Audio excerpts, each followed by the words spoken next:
सुखी जीवन के रहस्य के अगले भाग को स्टार्ट करते हैं। अगली सुबह जब सूरज की हल्की किरणें झोपड़ी में प्रवेश करने लगी, संत स्वामी अनंतानंद उठे। उनकी आंखों में अब भी रात की बेचैनी थी, लेकिन उनके मन में एक नई समझ का अंकुर फूट पड़ रहा था। उन्होंने रामू किसान को देखा, जो पूरे उत्साह और सादगी के साथ सुबह की तैयारियों में जुटा था। रामू के चेहरे पर शांति और संतोष की एक गहरी चमक थी, जो संत को भी भीतर तक छू गई। स्वामी ने रामू से कहा, रामू, मुझे यह बताओ कि तुम इस कठोर जमीन पर इतना आराम से कैसे सो पाए। मैं तो रात भर सोने की कोशिश करता रहा, लेकिन नींद नहीं आई। तब रामू ने मुस्कुराते हुए संत की ओर देखा और बहुत सरलता से उत्तर दिया, स्वामी जी, मेरे लिए झोपड़ी किसी महल से कम नहीं है। मैं दिन भर खेतों में काम करता हूँ और मेरे श्रम की खुशबू मेरे लिए इस झोपड़ी की सुगंधित कर देती है। दिन भर की मेहनत के बाद मुझे धरती पर सोना ऐसा लगता है जैसे मैंने अपनी माँ की गोद में सो रहा हूँ। जब मेरा शरीर थक कर चूर हो जाता है और मन भगवान के चरणों में समर्पित होता है, तब यह कठोर जमीन मुझे सबसे मुलायम बिस्तर जैसी लगती है। तब रामू की बातें सुनकर संत के मन में एक गहरा आत्मचिंतन शुरू हो गया। उन्होंने सोचा, यह साधारण किसान तो शायद ही किसी शारीरिक संपत्ति का मालिक है। इतनी शांति और संतोष में कैसे जी सकता है? मैं जो जीवन भर साधना और तपस्या करता हूँ, अब भी इस शांति की तलाश कर रहा हूँ। संत को अब एहसास हुआ कि असली सुख और शांति बाहरी भौतिक साधनों से नहीं, बल्कि आंतरिक संतुलन और आत्मिक संतोष से मिलते हैं। असली सुखी और संतोष तो आंतरिक स्थिति से उत्पन्न होते हैं। उन्होंने देखा कि रामू अपनी परिस्थिति में पूर्ण रूप से संतुष्ट था।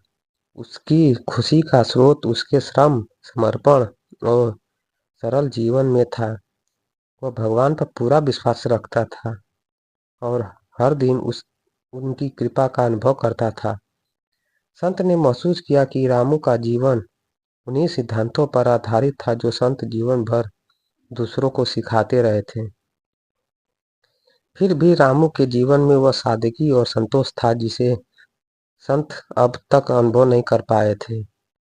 संत के मन में यह बात गहराई से बैठ गई कि असली साधना मन की संतुलन और संतोष में होती है, न कि केवल तपस्या और भौतिक साधनों में। तब संत ने रामू से कहा, तुम्हारे पास जो कुछ भी नहीं है, न बड़े घर, न धन, न भौतिक सुख सुविधाएं, फिर भी तुम इतने संतुष्ट कैसे हो? क्या तुम्हें अब कभी अपने जीवन में किसी चीज की कमी महसूस नहीं होती? तब रामू ने संत की बात ध्यान से सुनी और विनम्रता से कहा, स्वामी जी, हमारे पास भगवान का दिया हुआ सब कुछ है। हमारी जरूरतें बहुत कम है। मैं जो भी कुछ भी कमाता हूँ, उसमें मुझे और मेरे परिवार को खुशी और संतोष मिल जाता है। भगवान ने जो कुछ भी दिया वही हमारे लिए पर्याप्त है। मैंने सीखा है कि अगर हम अपनी आवश्यकताओं को सीमित कर लें और जो हमारे पास है उसी में संतुष्ट रहें, तो जीवन में कोई कष्ट नहीं होता। तब संत ने गहरी सांस ली और रामू के बातों पर विचार किया। उन्होंने महसूस किया कि उनका जीवन अब तक केवल भौतिक चीजों पर केंद्रित रहा था। उन्होंने सोचा था कि एक बड़ा आश्रम बनाकर वे दुनिया की भलाई कर सकते हैं, लेकिन असली भलाई तो आत्मा के संतोष में था। तब रामू की बातें सुनने के बाद संत एक बड़ा निर्णय लिए। उन्होंने सोचा, मुझे अब तक ये समझ नहीं आई कि सच्ची खुशी और संतोष कहाँ से आता है।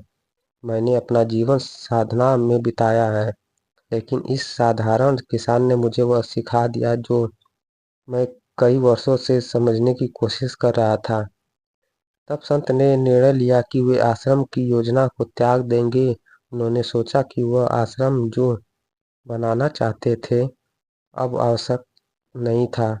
इसके बजाय वे अपनी मातृभूमि लौटकर अपनी जमा पूंजी और संसाधन उन जरूरतमंदों में बांट देंगे जो सच्ची आवश्यकता में है। तब संत ने कहा, मैं अब वापस जाकर एक साधारण जीवन जीने का निर्णय करता हूँ। मुझे किसी बड़े आश्रम की आवश्यकता नहीं है। मैं अपनी जीवन शैली को बदलूंगा और सादगी में संतोष खोजूंगा, जैसे रामू किसान ने पाया है। तब संत ने अनेक सेवकों को बुलाकर अपने धन और संसाधनों को जरूरतमंदों में बांटने का आदेश दिया। उसके बाद उन्होंने स्वयं एक साधारण झोपड़ी में रहने का निर्णय लिया, जहां वे साधकों को सिखा सके कि असली सुखी और संतोष बाहरी संपत्ति में नहीं बल्कि आंतरिक शांति में होती है। जब संत ने रामू से विदा लेने की बात की तो उन्होंने रामू से कहा, तुमने मुझे जीवन का सबसे बड़ा पाठ सिखाया। रामू, मैं अब जानता हूँ कि सच्ची साधना का अर्थ क्या होता है। तुम्हारे साथ बिताए इन कुछ दिनों ने मुझे वह ज्ञान दिया है जो मैं वर्षों से खोज रहा था। तब रामू ने संत को प्रणाम किया और कहा, स्वामी जी, यह सब भगवान की कृपा है। हमें अपने जीवन में जो भी मिलता है वह उसी की इच्छा के अनुसार होता है। जब हम उसकी इच्छा को स्वीकार कर लेते हैं और उसमें संतोष पाते हैं, तभी हमें असली शांति मिलती है। तब संत ने रामू को धन्यवाद किया और अपने मार्ग पर आगे बढ़ गए। उनके मन में अब कोई बोझ नहीं था। उन्होंने महसूस किया कि जीवन की सादगी और आत्मसमर्पण ही असली साधन है। संत जब गांव में लौटे तो उन्होंने अपना जीवन पूरी तरह बदल लिया। उन्होंने बड़े महल और संपत्तियों से दूर एक साधारण झोपड़ी में रहना शुरू कर दिया। वे अब केवल आत्मिक उन्नति और लोगों की सेवा में लगे रहते थे।